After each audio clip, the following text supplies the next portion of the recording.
Hey guys, welcome back to the channel. Thank you for clicking on this video. It is a beautiful day today, obviously. Yeah. Blue sky. It's gonna be in the 50s, I think. So nice. Today I decided to get out, come back to Neuko, and I want to check out, there's an old village here too called Alt Rixdorf that we're gonna check out. There's a museum I want to go in. Sundays, for whatever reason, seem like a good day to check out old villages. So we're gonna go see what we can find. Maybe there's a cool church like the one in Mariafield or something. Hopefully. Let's find out. This is kind of cool. It's just like a pipeline, I think. Just like pipes, but it's kind of cool. Filming some sort of video over here.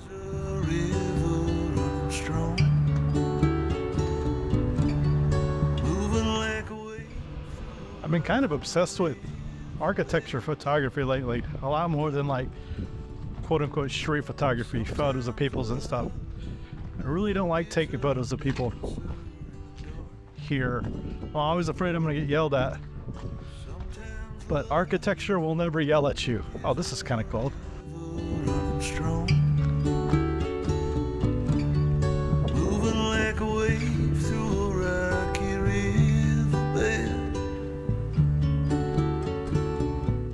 There's some really cool stuff around here. This fire station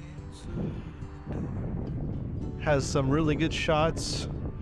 You can use these like mirrored windows for some cool reflections. Maybe we'll get something cool out of that.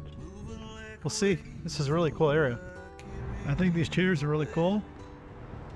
Cool art, but it's kind of an obvious picture. So we're not gonna do that, I don't think.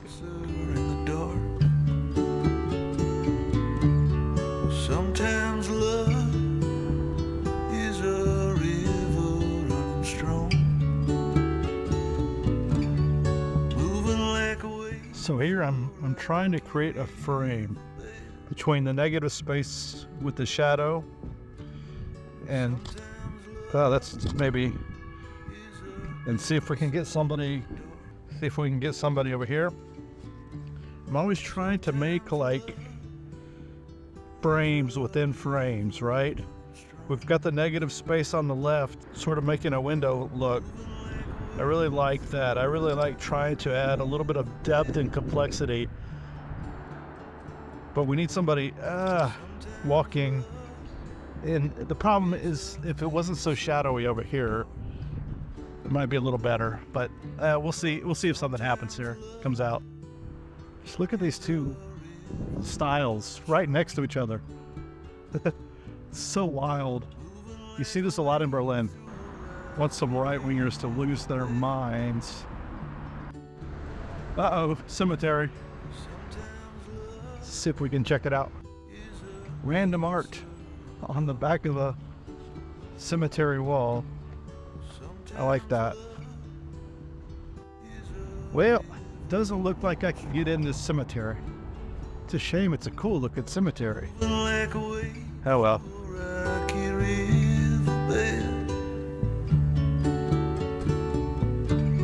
Sometimes love is a dancer in the dark. Sometimes love. This is pretty cool. A couple of old buildings. I want to say I read that that building over there was the forge, that they have records of going back to the 1600s, which is pretty cool. This looks like maybe a church or something over here. Just take a look. I love the cobblestones and these classic Berlin apartment complexes. It's so cool. I love these areas like this. Rixdorf, Evangelische Kirchgemeinde Rixdorf, Bethlehem. Alright. Let's see if we burst on fire upon entering this building.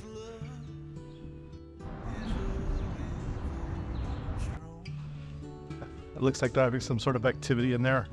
I'm not going to go interrupt that. rocky riverbed.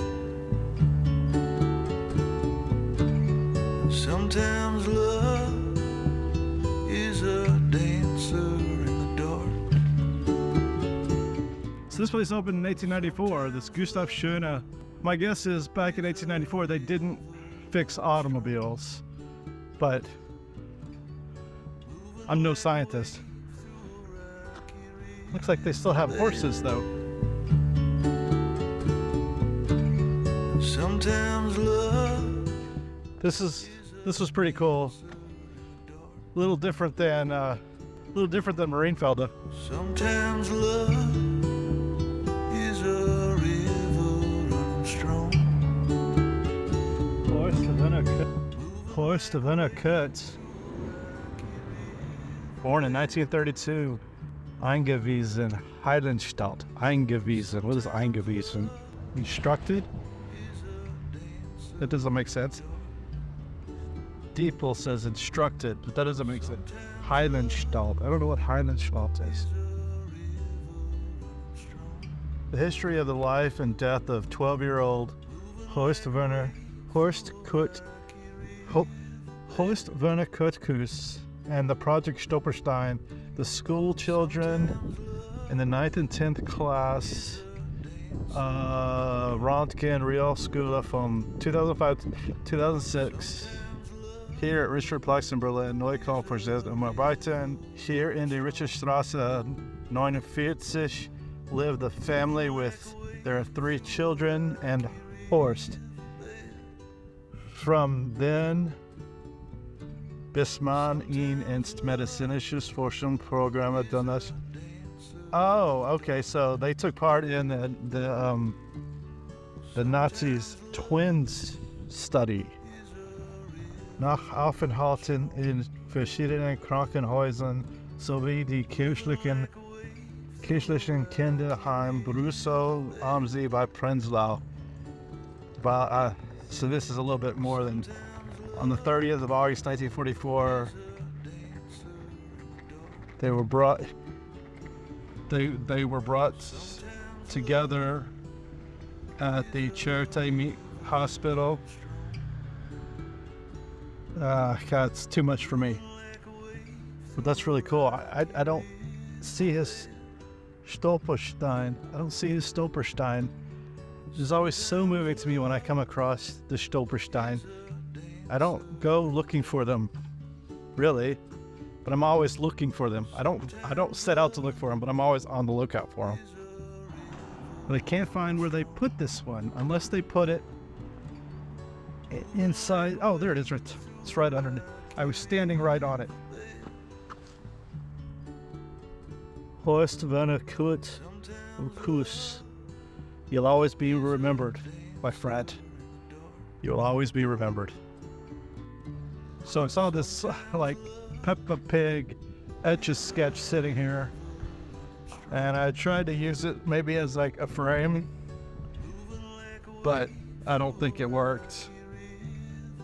I gotta be honest, this is the first all-you-can-eat buffet I have ever seen in Germany.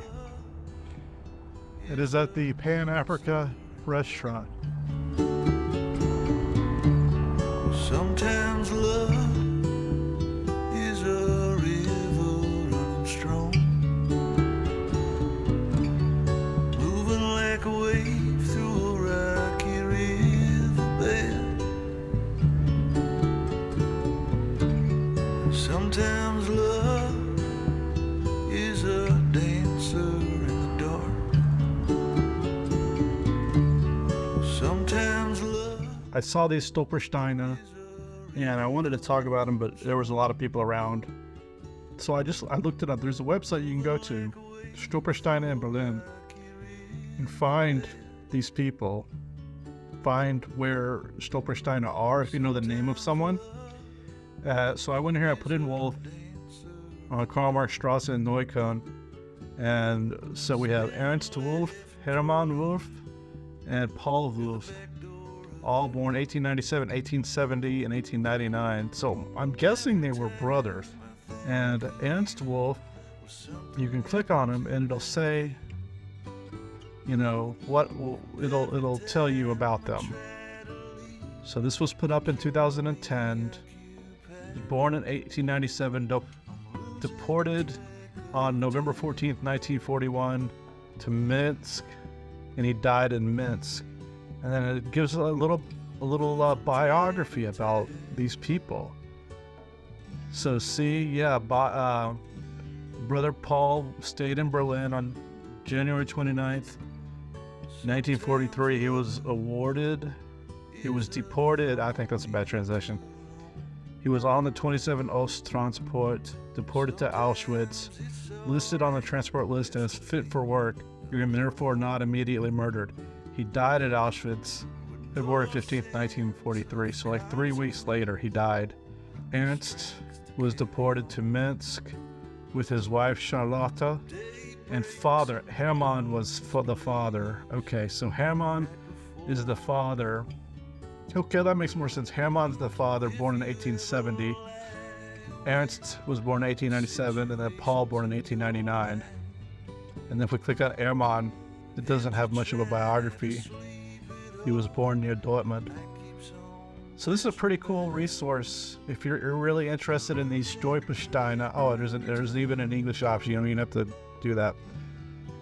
So, yeah, I wanted to talk about Ernst and Paul and Hermann. I always try to acknowledge these Stolpersteine when I see them.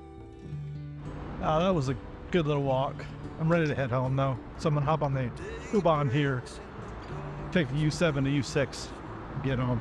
Apparently the S-Bahn is closed again for like 3 weeks. So fantastic. Today was a fun day. I really enjoyed getting out and exploring Neuko. I love getting out and exploring everywhere, to be honest. But I'm exhausted. I was talking about sleep the other day. I went to bed at 1 o'clock last night, and I woke up at 6. Exhausted, so tired, could not fall back asleep. So I'm gonna go to bed early tonight because I think tomorrow, my plan, you know, God willing and the creek don't rise, my plan is to film a video about the best one-day itinerary in Berlin according to ChatGPT. So I think that's what I'm going to record tomorrow. I think I'm going to spend all day out doing that. So I'll take you behind the scenes for that, and it'll be places we've been before, obviously. I think that's going to be fun. I think that's tomorrow. I know there's a strike by BVG, by the people who run the buses and the trams and the U-Bahn. I think there's a strike tomorrow, but I think the S-Bahn is running, at least according to Google Maps. At least that direction. I thought there was construction. I don't know. We'll find out tomorrow. If I can't take the S-Bahn, then I'm going to be stuck at home. But I think after tomorrow, I'm really going to have to buckle down because I've got to meet with my professor on Tuesday and talk about my paper. I think after that, I'm going to be buckling down and working on that pretty heavily for the next couple of weeks. So I must still try to get out and get my steps in. But we're probably going to buckle down a little bit more and have less, exploration going on during that time. So in the meantime, I want to get a lot more recorded, weekly videos that I can push out during that time. So anyways, I'm going to call it a night, guys. I hope you have a great evening. I will see you tomorrow. Take it easy.